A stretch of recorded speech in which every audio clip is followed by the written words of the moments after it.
This is Andi Purewal for Boxing News. I'm joined by Lauren Price here in Cardiff. Lauren, firstly, how are you? How does it feel to have a fight of this magnitude announced? Oh, just really excited, bit strange to have the press conference this far out, obviously 8 weeks, but something new to add. But I'm just, it's real now. We've met each other, and I'm just really excited and over the moon, to box in Wales. The one thing people might mention in your career so far, Lauren, is kind of that progression towards a fight like this. Obviously, in the female side of the sport, there isn't that same depth as what there is in the male side, so it's a lot more difficult to kind of find a balance as to when you're ready. Why do you feel like now you are ready there? Sorry, say that again? Why do you feel like you are now ready at this stage? I think obviously when I turned over from amateur to pro, as an Olympic champion, I had high expectations. I wanted to move fast as well. I wanted to create greatness, legacy, and I've had 6 fights now. I've kind of, been out and had a few fights, and I haven't really, I suppose, had to been tested and get out of, gear kind of thing. And it just makes sense for me. This fight right now, I said off the back of last year, I'd fight any one of the champions. And I'm just excited. Obviously, it's a great fight. She's a legitimate champion as well, and I believe it's going to be a great fight. Don't get me wrong. I'm going to get tested at times, but I believe I come through that and get the win. Everybody will kind of know what to expect with Jessica McCaskill. Does her style, that brawler style, play into your own skill set? Obviously, I think even though she speaks she is a good boxer as well. But I believe when you look at the fight, I can't really see her outboxing me. She is gonna have to bring the fight to me. She'll probably try and rough me up, make it as messy as possible. For me, it's down to me to stick to my boxing and get the win. You mentioned the word legacy earlier on, Lauren. Obviously seems to be a big thing for a lot of boxers now. And just with yourself, Welsh boxing, when Joe Calzaghe had retired, there's a lot of talk of who's going to be the person to take over the baton from him, who's the next one coming through. There was hopes Lynn Williams would do it.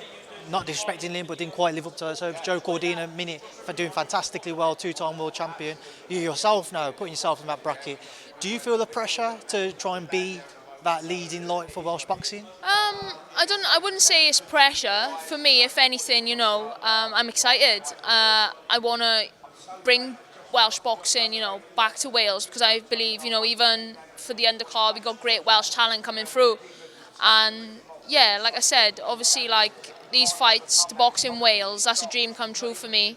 And to be added on the list alongside, your Calzaghes, your Cordinas and people like that, it's gonna be up there with the best. And this is just the start. I want to go on and I want to create a legacy. I want to, be involved in big fights. I want to become a multi-weight world champion.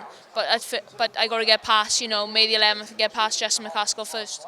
You talk about, again, legacy and wanting to become a multi-weight world champion, picking up as many titles as possible.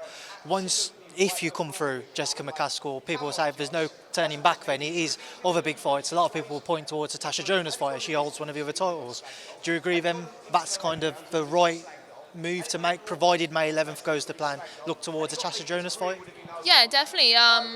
Why not, it makes sense. Obviously, I'm not really going to talk too much into it because I've got to, concentrate on May the 11th first. But they are the big fights that I want to be involved in and move forward, and that's all I want. From this fight now, I'm only ever going to be involved in big fights. There's no kind of going back. So, yeah, definitely.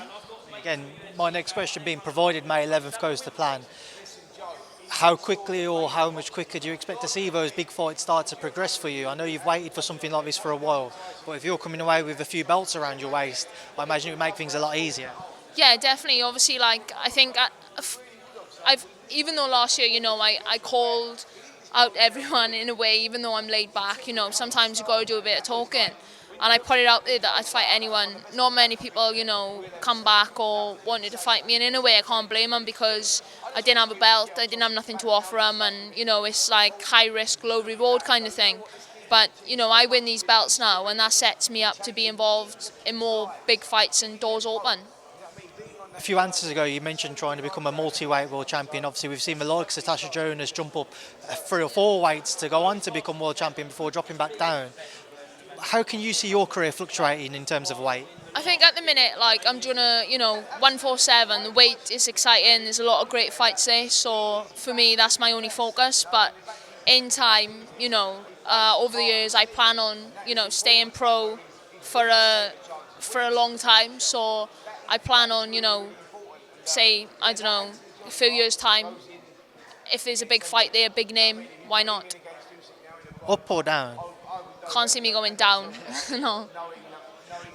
One final thing I want to get your thoughts on. You mentioned up on the press conference Anthony Joshua and the work that he's done, and Carl Froch with Rob McCracken. What did you make of AJ's performance against Francis Ngannou? I thought it was great, yeah. Great knockout.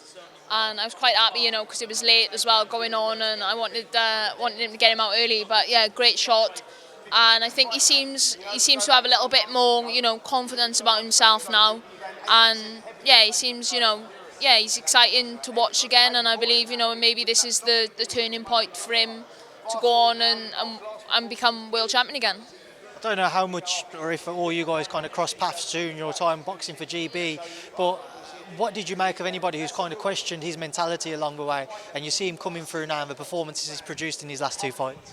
I think, boxing is hard. People don't really understand, the mental battles you go through, and unless you're in the game and, you're in that position, I don't feel like anyone really you can judge. You have a lot of, armchair experts, but he seems, he joined up with Ben Davis. That seems to be working well with him, and yeah, he's exciting. He's exciting to watch, and you see, even in his last fight, he's come out in his stance, throwing his jab, and yeah, he seems a lot more relaxed, and yeah, good for him. Lauren, I appreciate your time. Good luck with the rest of camp, and thank you for speaking to me. Thank you very much. Thank you.